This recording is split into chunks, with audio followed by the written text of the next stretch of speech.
Welcome to CXOTalk, episode 863. I'm Michael Krigsman, and today we're discussing AI governance and ethics. Our guest is Jacqueline Acker, who is a Deputy Privacy and Civil Liberties Officer with the CIA. She will share her personal perspectives on these topics. I think we all know the CIA, the Central Intelligence Agency, but we're on the outside. So tell us about the CIA and tell us about your role and what you do. We work on issues ranging from running a traditional privacy program like every federal agency has to implementing statutory requirements. Some of those include making sure that the public has the ability to submit complaints, that their rights have been violated. We're protecting Americans' information under executive orders, as well as developing AI governance that is with the intelligence community, but also with the wider federal government requirements. And we also support CIA's Chief Transparency Officer. So the goal there is to make sure that the public understands our mission, our authorities, and our oversight. And then we also work with executive branch oversight and congressional oversight and publish reports for the public. So that's just a piece of what we do. There's so much more to it, and I'm so proud of my team. Some of the other work that I do includes being a faculty member at the International Association of Privacy Professionals, which has actually been rebranded recently as IAPP because the scope has expanded. As you've probably heard from many of your guests, your privacy work is getting so much more integral into other aspects such as cybersecurity and, of course, even AI governance. So they're trying to tackle a lot of those intersecting issues. And then I just wrapped up my 6th semester teaching at American University for their Washington College of Law, their Master of Legal Studies program. So I was really happy to be able to do that. And also just likewise very proud of all of my students.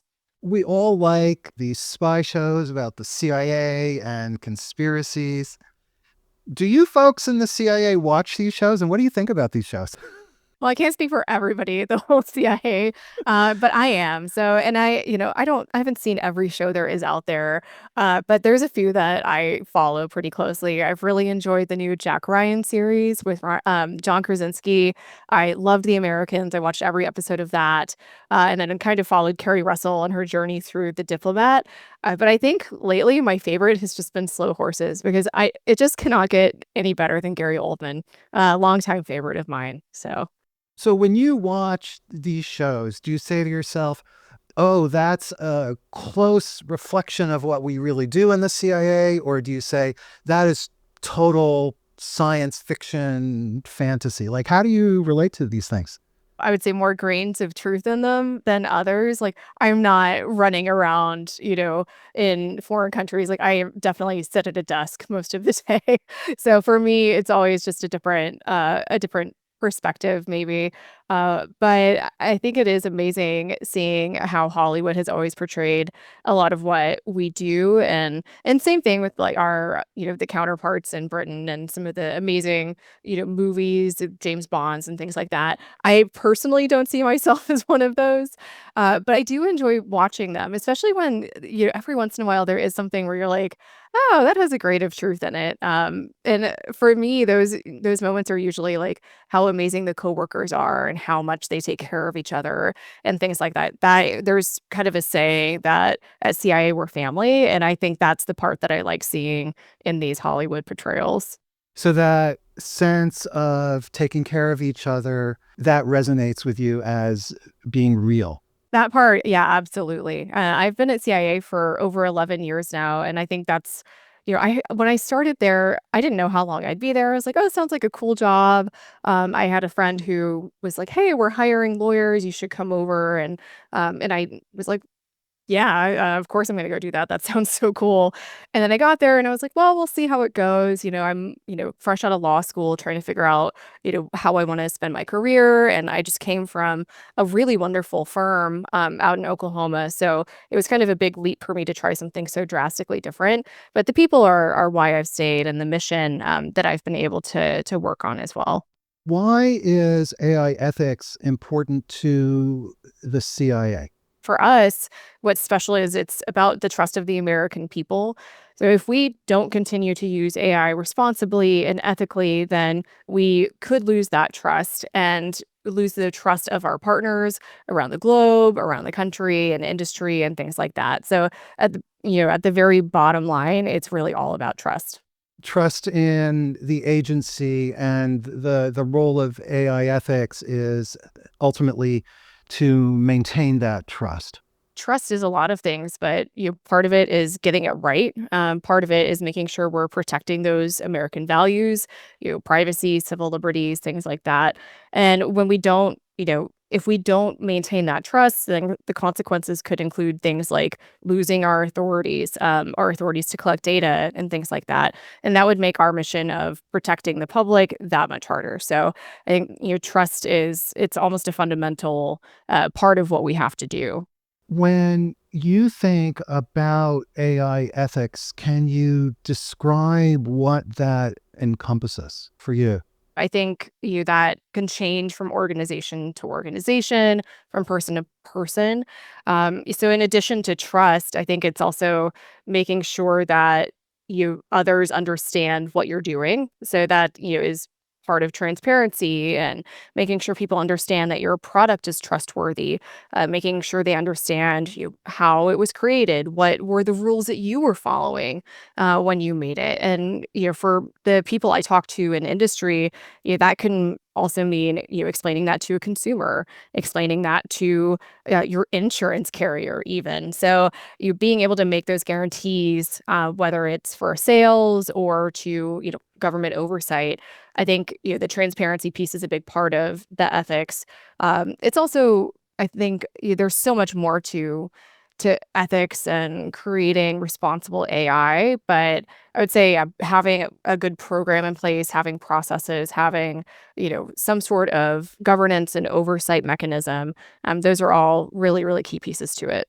So, in terms of having a program in place, can you describe what are the components of an effective AI ethics initiative?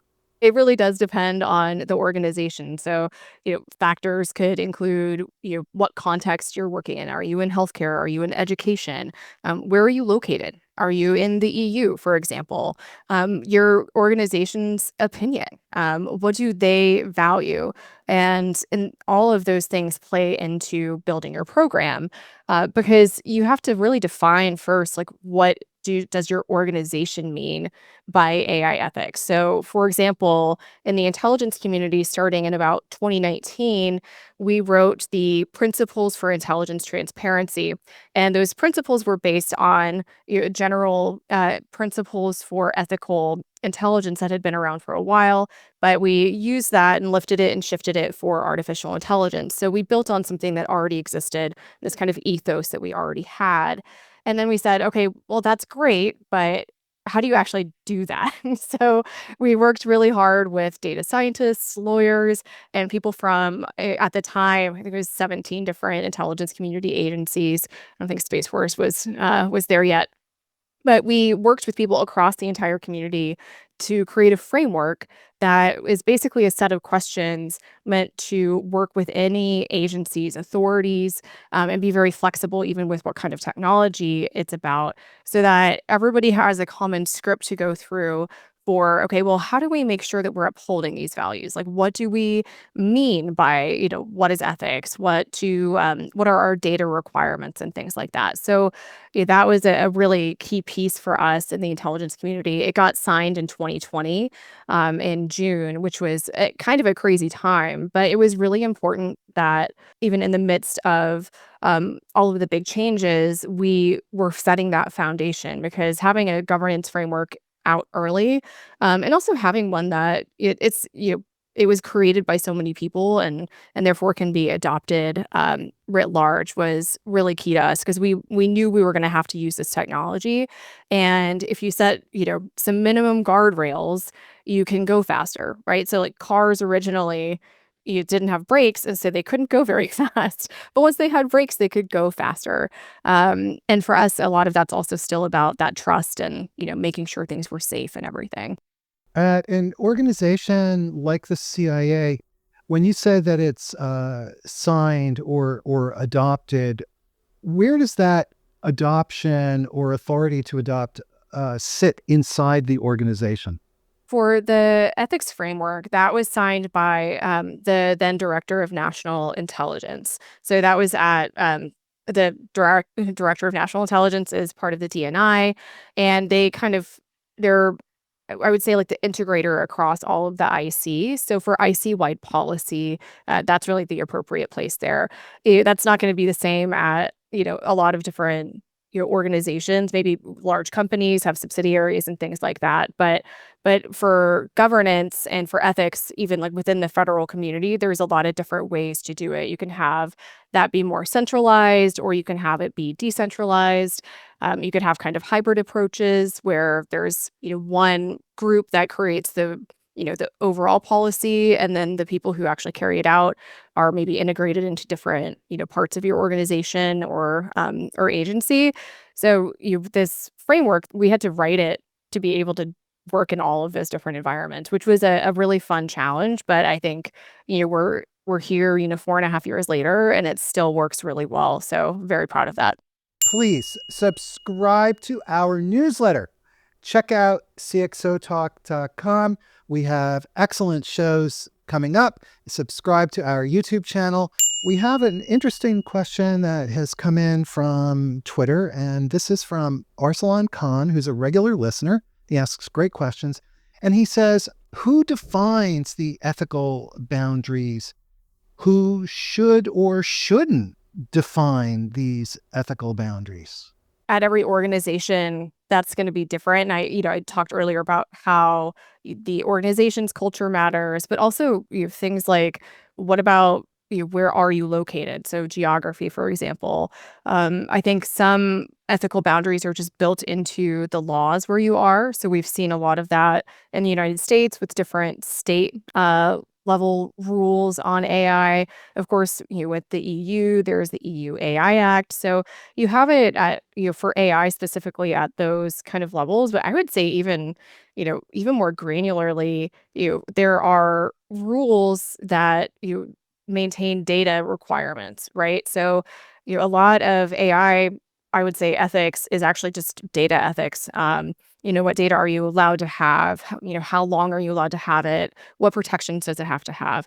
So some of that is just your baseline legal requirements. Some organizations you go a little further. They take things like making sure that you have the minimum amount of data necessary to complete your job very seriously, and others are kind of like, we need all the data. So that organizational culture is really a critical piece of that, on top of what is your baseline, like what can you do under the law, what do you have to do. I think the more fun area to be is in that in between. So what should we be doing, what are ways where we can be ethical, but also meet our mission. So that is a harder thing to figure out who decides that.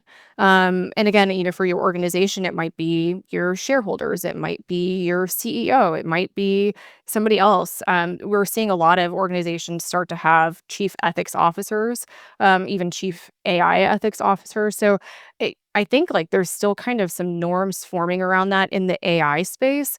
But I don't think of it as being really all that different from where we were, previously, where we already had these data issues, ethics issues about technology, who should have access to it, and all of those things. So, I think the big change has obviously been with generative AI and kind of the focus on that. And so there's been a bigger shift towards formalizing some of those uh, choices on who is a decision maker. But even one person in an organization should be working with stakeholders across that organization, to try to make those chances, and paying attention to just like what's happening in the world. What are where are ethics norms forming, around wherever your organization is, or maybe where your clients are, things like that.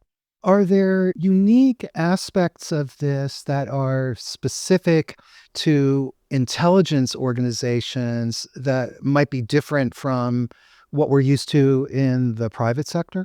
There's some pieces that are unique. I would actually say there's some pieces that, could be borrowed. by the private sector. So the intelligence community, we're part of the federal government, and for over 50 years, we have been doing privacy. Thanks to the Privacy Act of 1974. So there's a lot of requirements in that, but a lot of the basic requirements include making sure that information about U.S. citizens and lawful permanent residents is protected appropriately. And what does that mean? So it means in certain systems, if you're able to retrieve information by a unique identifier, you have to have transparency to the public about what that system is, why does it exist, what protections are on that, and you have to publish that on your federal agency's website so that the public can go request records about themselves.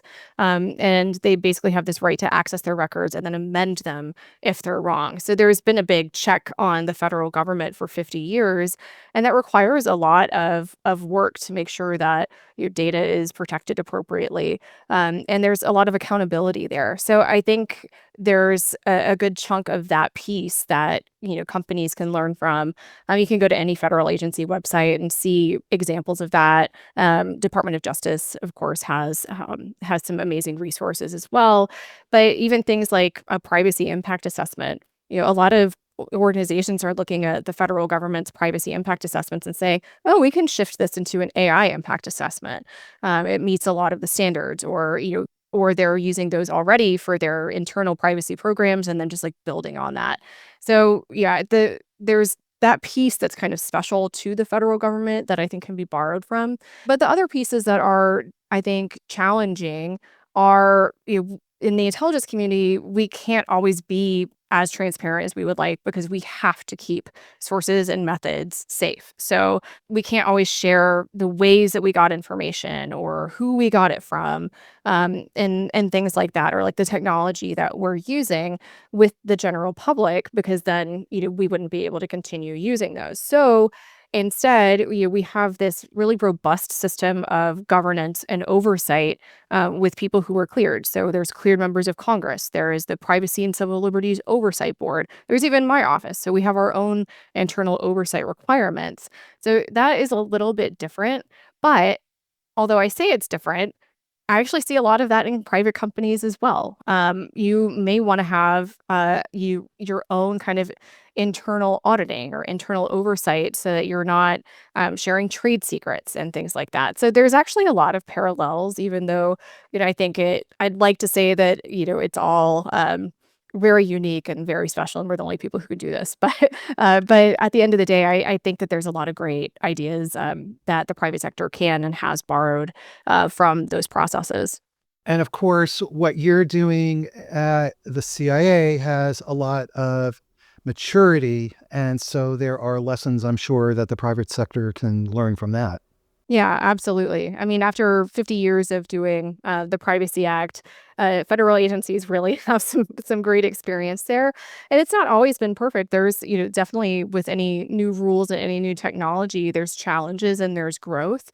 But I think that if I always think about this actually, how like the Privacy Act is older than most tech companies by like quite a bit. So the maturity of the federal government is something that should definitely be lifted and shifted and used where it can be, because the experiences are in many ways universal. But you're right, the maturity level is certainly there, and you can see that in the just in the documentation that exists, and also just in how the transparency has worked. And there's also you've been this accountability, not just with the public, but with Congress and other oversight through that. So for any organization that is going to potentially have that kind of scrutiny, like they should absolutely be looking at the mature programs from the federal government as a starting place.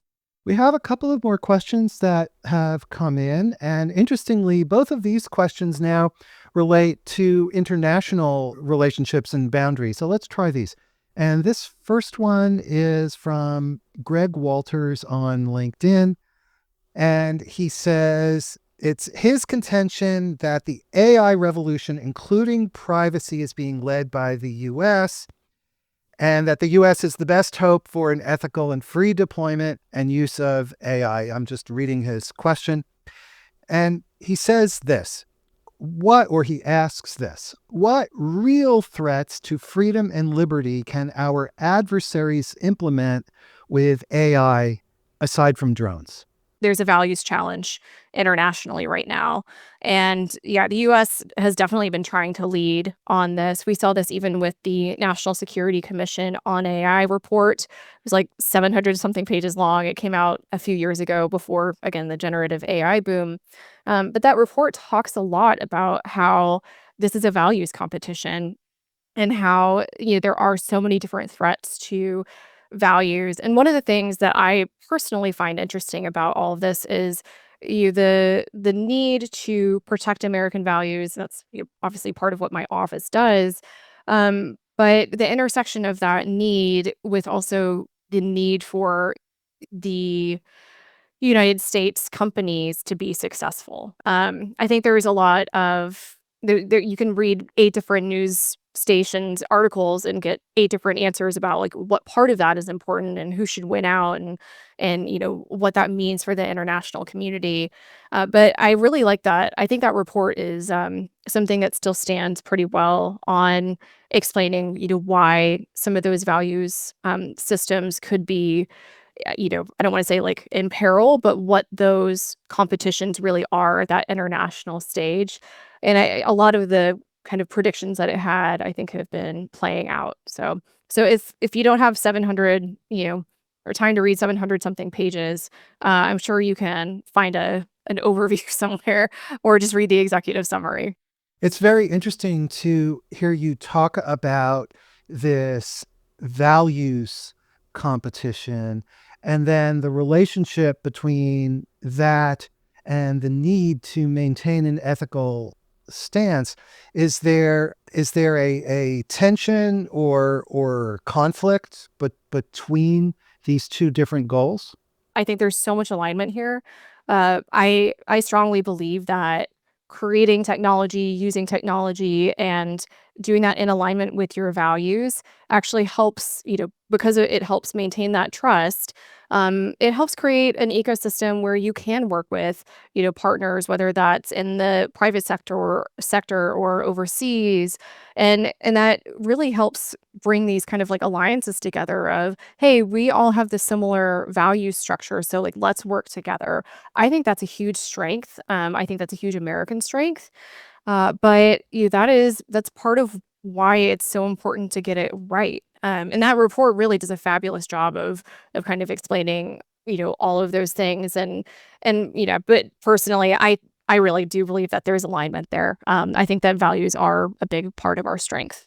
And we have another question, again from Arsalan Khan, relating to this international set of issues. And he says, when data is shared across organizations or countries, whose ethical boundaries should be followed? It's so important to have these frameworks, these international frameworks that basically say, "Hey, here's our shared set of values." And we've seen a lot of these. OECD definitely has several. We're seeing things out of the UN and otherwise, but yeah, I mean, I think that the best way is to have those standards and have people adopt them and say, like, "Yes, we're signing on to that." Because it shouldn't necessarily be like who, whose standards are winning. It should be an agreement. And those agreements are important because it says, "Hey, like my values align with your values. Now we can work together." And seen that anywhere from people adopting NIST internationally to ISO standards. So yeah, I mean, that's kind of how I would approach that instead of thinking about it as like a who's winning scenario. What steps do intelligence organizations take to mitigate bias in AI systems for intelligence gatherings or threat assessments? Any part of just the data life cycle, not even getting to AI, there's pieces that are important. So we have strict authorities about what data we're allowed to get in the first place. So that's kind of one area where that, bias could be introduced or it can be reduced. But typically, what we're looking at is something that is a biased, it's very biased towards what we're allowed to do, which is actually pretty narrow. So there is some bias there. But then when you're looking at AI and developing AI, there's a million different questions that have to be asked because bias can actually be something that's helpful. So if you need to be able to find,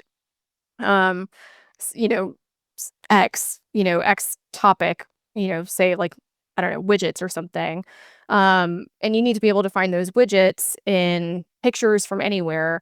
You kind of want an AI that's biased towards finding those widgets really well. So the first question I think you have to ask is, okay, well, what kind of bias are we concerned about? So there's bias that can be good, and then there's obviously bias that we really don't want. So bias that could harm, individuals or harm civil liberties or privacy or maybe harm a specific group, or not have equal application. But yeah, I mean, we have our IC AI ethics framework has an entire section on mitigating undesired bias, and has a set of questions there. And that's a really good starting place for AI. But also, I mentioned earlier, it applies to a lot of different technologies. And so anytime you're using a lot of data, I think those are great baseline questions to start from. And then, of course, the NIST standards are always fantastic. What about the internal processes when it comes to ensuring that that data algorithms don't have undesirable bias? Can you talk at all about how the intelligence community manages that? Couple of different things coming together. So organizations are different sizes. They need to be able to work within, the existing programs that they already have. So for some organizations, they're going to be working those issues through their existing like accreditation process, or sometimes it's under a CIO's office. Some of that it can be woven into with the data scientists who are working on the cybersecurity side. Sometimes they're the ones thinking through, okay, well, but is this data set even complete? Like, what do we really need this data set to be? And then how do we need to protect that data? How do we need to protect that algorithm? What are different potential injection points into that? So sometimes it's kind of done by, okay, well, we have the experts and they're already over here. So that's who's going to do it. But it really does depend based on, I would say if you ask again, like if you ask 8 different organizations, you're going to get 8 different answers. But we are seeing more coalescing of some of those and some more professionalization and formalization in organizations, around that. So you might have more of a process for, okay, an AI is going to be created. We're going to document what the purpose is and, what the potential risks are, what the potential biases are, what the mitigations are, and then have kind of different people who are responsible for each piece of that, including the documentation piece. So I think it's getting a little bit more formalized, but I would say it's still very much organization dependent. Arslan Khan comes back yet again. He's really on a roll. And on this point, he says, if a handful of countries develop AI ethical standards, then that itself creates a bias, since other countries' perspectives might not be included. And is the UN a better place for AI standards to be developed for that reason? I honestly have not put much thought into that, so I would like to defer that one. But I don't know. I think it's a really good question. It's one that I should have asked myself. So I'm going to be thinking about that probably all weekend. Last week on this show, we had as a guest the Assistant Secretary General of the UN for Technology. His actual title is Chief Information Technology Officer. And I would imagine that he would argue that the UN is the right place to do that. But it is an interesting question because so many different countries have different levels of maturity when it comes to the development of privacy regulations and issues around AI ethics. But as you mentioned earlier, there is also divergence in terms of their goals and there is competition for perspectives here. It's been on my to-do list to watch last Friday's episode, so I'm a little behind. For an organization that wants to start implementing a program of AI ethics, where should they begin? And I mean implementing it in a serious way, not just giving it lip service. That means having your C-suite being involved. First of all, making sure that there's executive backing. It doesn't always mean having, somebody whose entire job is to be the chief AI officer. We've seen a lot of that at some organizations, particularly bigger organizations. But sometimes that title is added on to like the chief data officer or the chief privacy officer. So depending on the size of your organization, it's really going to depend. But the important thing is having somebody in the C-suite who is backing that. And I've seen a lot of success for the models that are doing, having somebody who's a chief AI officer to coalesce everybody. But the success of an AI governance program is really built by so many more people than that. So you have to get your CISO on board, your CIO, your chief data officer. If those are all the same person, then congratulations. You're probably also the AI ethics officer as well now. But really figuring out just at a baseline, what do you already have in place? I mentioned earlier, like assessment and authorization processes, any sort of like data impact assessments that you already have. What are your privacy requirements? So you really have to figure out at a baseline, what do you have? And then what do you need to add to that to be able to do AI governance? So kind of what's the gap analysis that you need to do? And for some organizations that really is enough. Hey, we're going to add a few questions to our privacy impact assessment. Now it's an AI impact assessment. We need somebody to sign off on the cybersecurity aspects of AI and the data and make sure that that is, that part's being considered a little bit differently. But one of the big changes I think that we see with AI is that you can't, and not that you should be doing this for regular systems anyway, but you can't just like set it and forget it and come back to a system like once every year or something. How often you come back to that is going to be periodic, and it's going to depend on a lot of factors, including like what is the purpose of the AI? How often is that algorithm changing? Is it machine learning and it's changing some every day? And what are the consequences? So if the consequences are really significant, you can't just like look at it once a year and see if it's still working. So that I think is going to be one of the pieces that has to change the most for a lot of organizations, is having enough of a process in place to go back and look at your AI on a periodic basis that's appropriate for that exact use case. I have to imagine that will be a significant change for some organizations, because if you're used to dealing with older non-AI technologies, you put them in place and of course it's basically static. But with AI, and especially generative AI, as the models change and as the prompts change, the results can be very, very drastically different. They can be completely different. And then, the other thing that's changing almost as quickly, it feels like, is the legal compliance regimes around this. So there are new laws coming out. It feels like every day. New standards, being created. It feels like every day. And then boom, suddenly there's a text to video generator and you have to rethink everything. So making sure that there are people who have the time and space to be focusing on, okay, well, what are the new technologies that are coming down the line, and can build something that's flexible enough to anticipate significant change that might happen short term.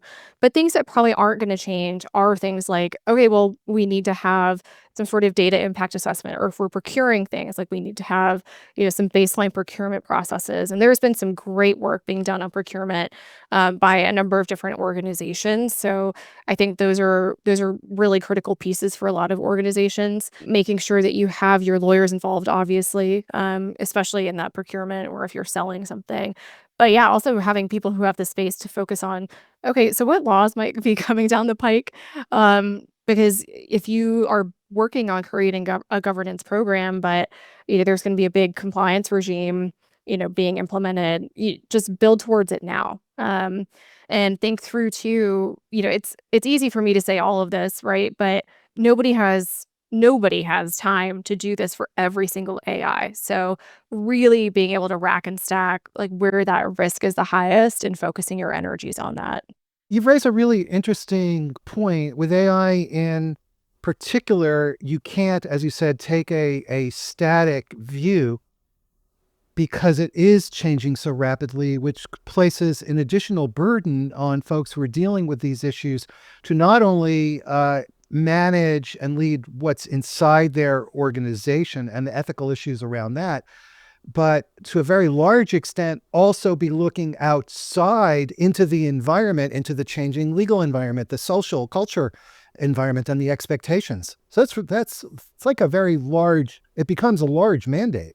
That's part of why we're seeing more organizations have, somebody who is a chief ethics, AI ethics officer, or why we're seeing some expansion. And I don't want to put words in their mouth, but I think that this is one of the things I've really liked about how IAPP has been expanding their offerings is understanding that a lot of this has been falling on, privacy and compliance officers. So they need to know more about AI. They need to know more about cybersecurity.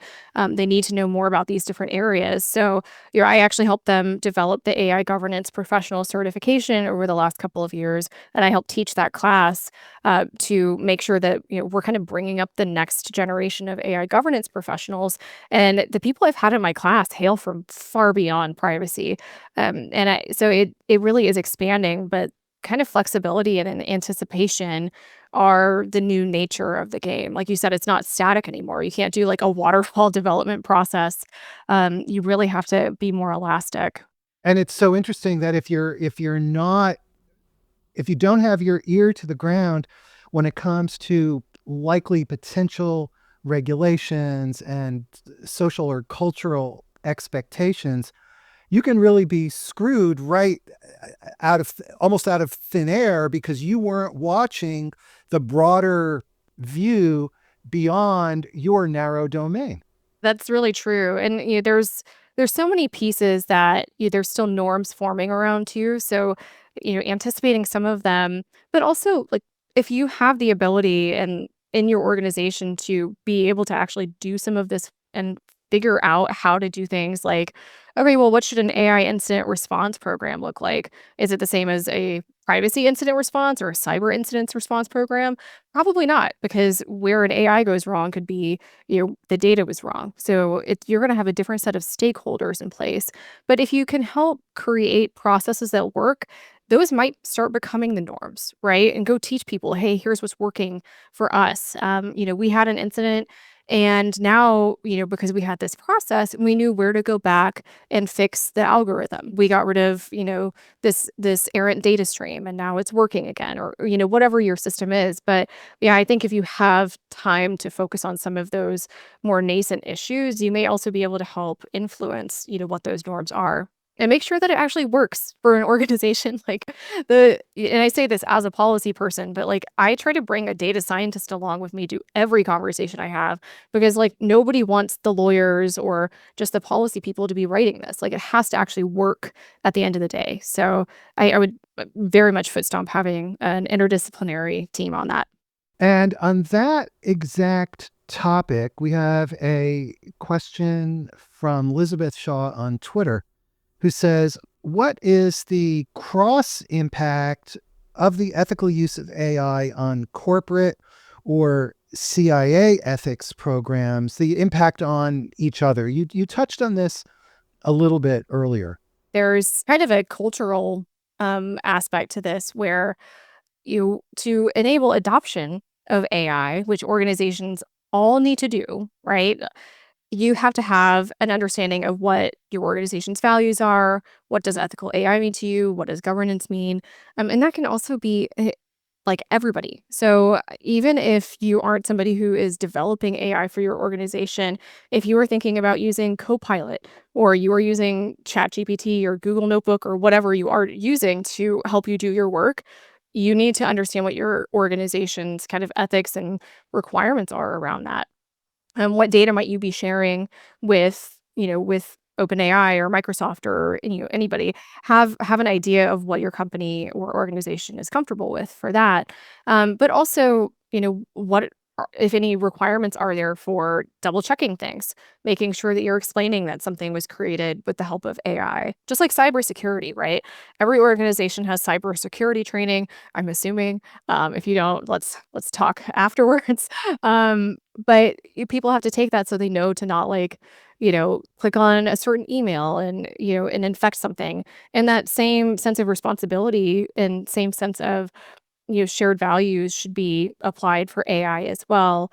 But I also think it's just important because that is part of your organization's ethos and, part of your culture. And being able to say, like, here's kind of where we're coalescing around, and here's your part of that is really strong.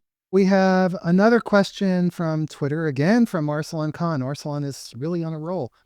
And he says, should AI be regulated? And if so, what about the impact on innovation? I really do believe that when there's the right balance of regulation and governance, it can help actually speed up some of that innovation. So, but it's so much harder with I think, than with some other technologies because some regulations are very much looking at just the AI technology that exists today.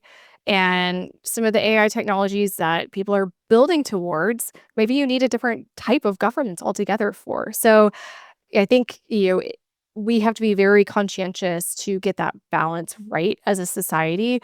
But going back to the car analogy, I mean, cars didn't have brakes, and so you could only go a few miles an hour. And then once you added brakes, you could actually speed up. Okay, well, extend that out. So, somebody said, okay, well, we should have roads and we should make it where, in some countries you can take a right on red, and in others it's, not allowed or whatever. But like those things allow different cars with different drivers to be on the road at the same time and still move around. And I think that's where we need to be able to get um, is this kind of nice equilibrium that allows innovators to know, okay, well, I know what's legally allowed. So and I know what space I have to move within that, so I can move fast and not worry about somebody coming in afterwards and saying, okay, well, you can't do any of that. Your whole company is gone. And we have to have some amount um, of kind of rules of the road so that they can work together.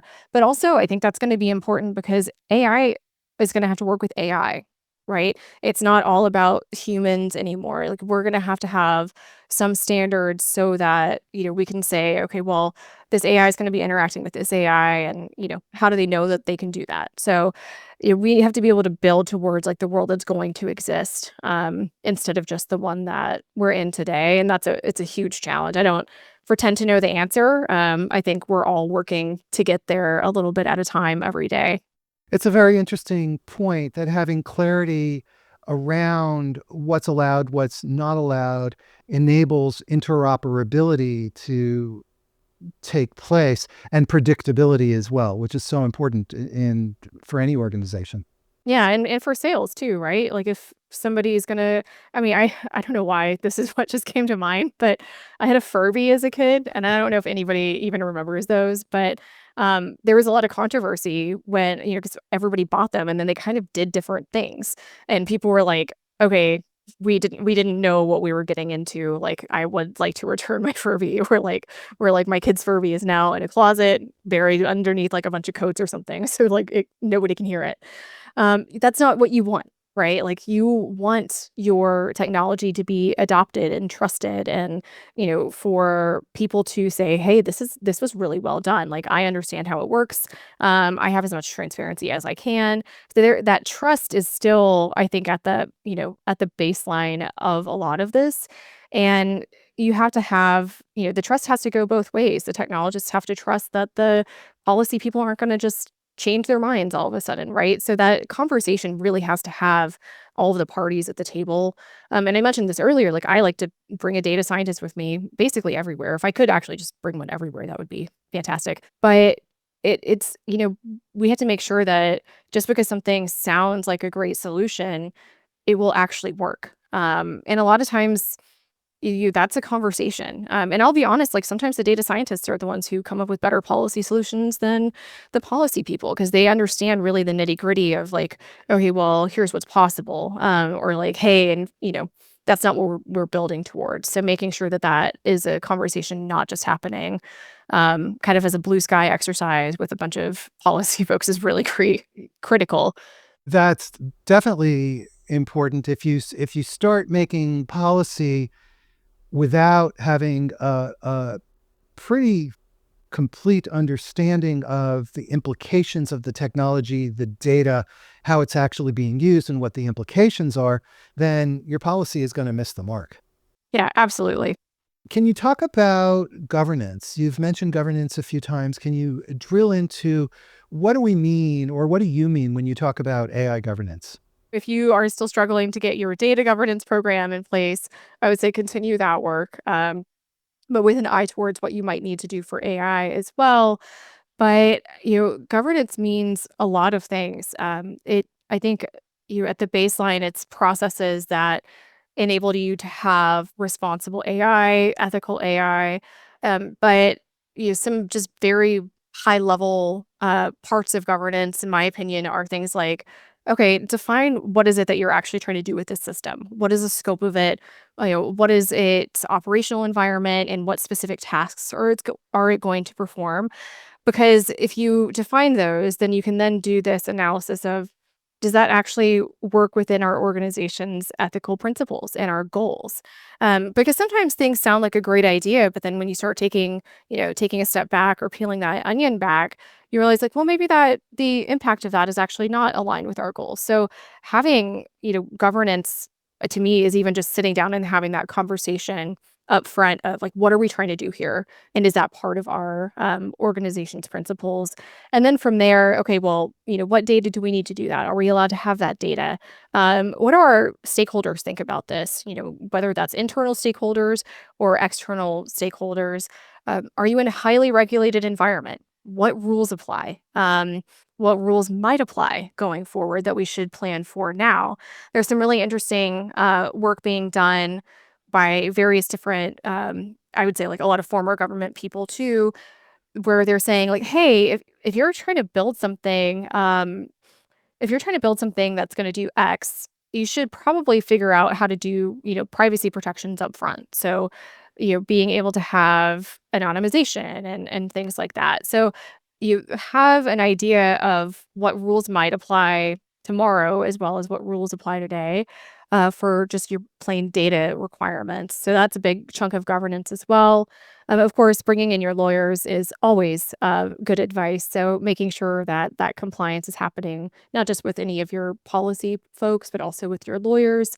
Um, and then, I mentioned earlier, like common ethical principles, whether that ends up being OECD or the UN, as you talked about, making sure that you're also thinking bigger than just your organization. Okay, so what governance do we need to have in place to have trust with people who are in this country or in this part of the world? So be thinking like bigger than just that as well.